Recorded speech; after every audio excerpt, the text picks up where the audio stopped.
Bismillah, Assalamualaikum warahmatullahi wabarakatuh. Alhamdulillah, wassalatu wassalamu ala rasulillah. Ini adalah suasana pada sholat Jumat. Semoga Allah Azza wa Jalla menerima amal ibadah sahabat filah semua. Ada satu peristiwa ketika Utsman bin Affan radhiyallahu anhu melewati kuburan, maka beliau menangis sebagaimana astar di bawah ini. Khalifah kaum muslimin yang ketiga, yakni Utsman bin Affan radhiyallahu anhu, jika melihat pekuburan beliau menangis, mengucurkan air mata hingga membasahi jenggotnya. Suatu hari, ada seorang yang bertanya, "Tatkala mengingat surga dan neraka, engkau tidak menangis. Mengapa engkau menangis ketika melihat pekuburan?" Utsman pun menjawab, "Sesungguhnya aku pernah mendengar Rasulullah SAW bersabda, sesungguhnya liang kubur adalah awal perjalanan akhirat. Jika seseorang selamat dari siksaannya, maka perjalanan selanjutnya akan lebih mudah. Namun jika ia tidak selamat dari siksaannya, maka siksaan selanjutnya akan lebih kejam." Hadis riwayat Tirmidzi. Beliau berkata, Hasan Gorib, Syekh Albani menghasankannya dalam Miskah al-Massobih. Bagaimanakah perjalanan seseorang jika ia telah masuk di alam kubur? Hadis panjang Al-Bara' bin Azib yang diriwayatkan oleh Imam Ahmad dan disahihkan oleh Imam Al-Hakim dan Syekh Albani menceritakan perjalanan para manusia di alam kuburnya.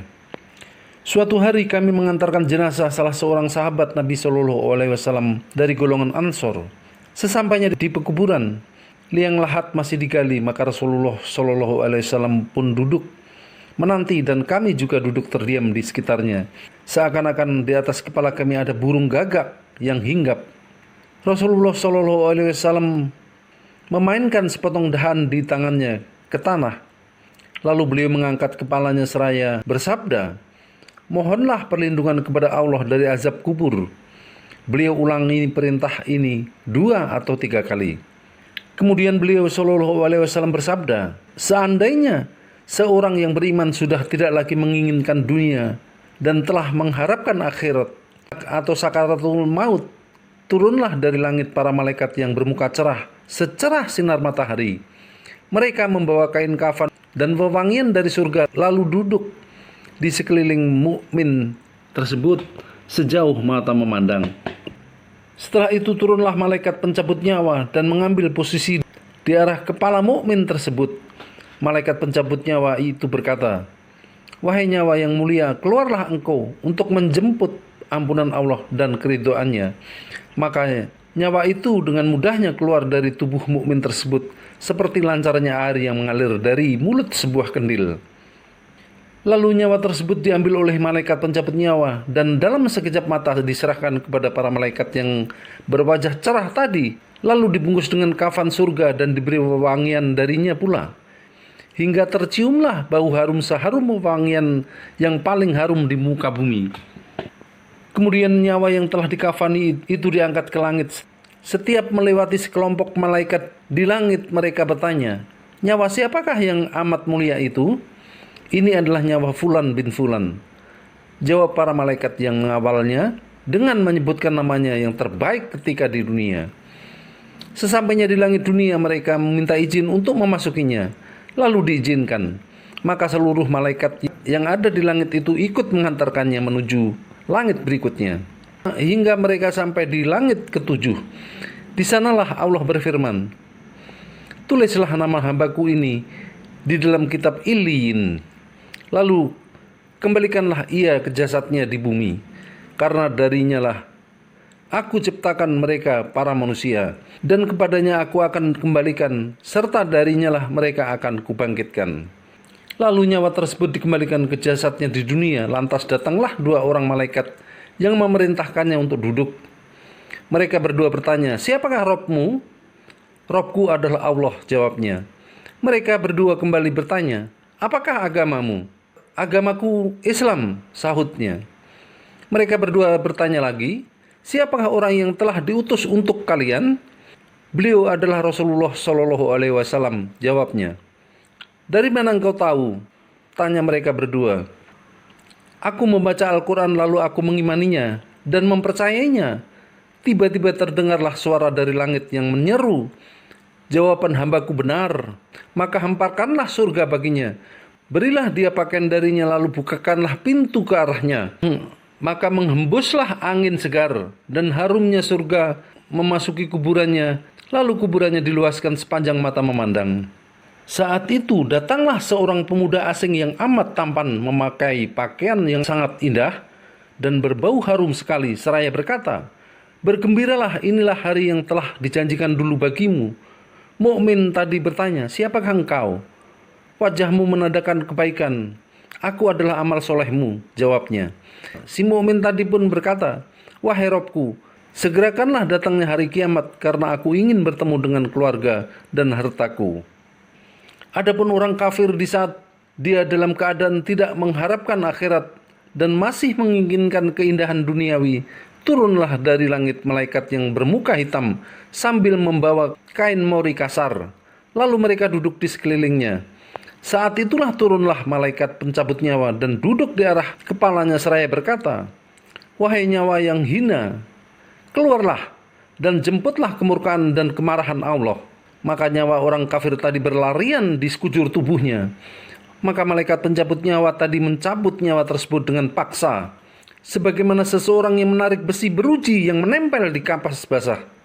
Begitu nyawa tersebut sudah berada di tangan malaikat pencabut nyawa, sekejap mata diambil oleh para malaikat bermuka hitam yang ada di sekelilingnya. Lalu nyawa tadi segera dibungkus dengan kain mori kasar. Tiba-tiba terciumlah bau busuk sebusuk bangkai yang paling busuk di muka bumi. Lalu nyawa tadi dibawa ke langit. Setiap mereka melewati segerombolan malaikat, mereka selalu ditanya, "Nyawa siapakah yang amat hina ini?" "Ini adalah nyawa Fulan bin Fulan," jawab mereka dengan namanya yang terburuk ketika di dunia.